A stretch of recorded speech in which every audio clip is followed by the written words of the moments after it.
High, এটি হচ্ছে আমার একটি কোলিয়াসের প্ল্যান্ট। কোলিয়াস প্ল্যান্ট খুব ইজিলি কাটিং থেকে গ্রো করা যায়, আর এটিও আমার কাটিং থেকেই গ্রো করা একটা প্ল্যান্ট।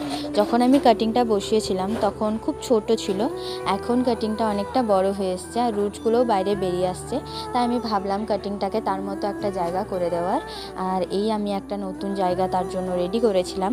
মাটিটা আমি আগের থেকেই রেডি করে রেখেছি, তো এখানে আমি কাটিংটাকে বসিয়ে দিচ্ছি। আপনারা যদি ভেবেছেন কোনো কোলিয়াস প্ল্যান্ট বাড়িতে গ্রো করবেন, তাহলে আর দেরি না করে কাটিং বসিয়ে ফেলুন, কারণ কাটিং থেকে খুব ইজিলি গ্রো হয়।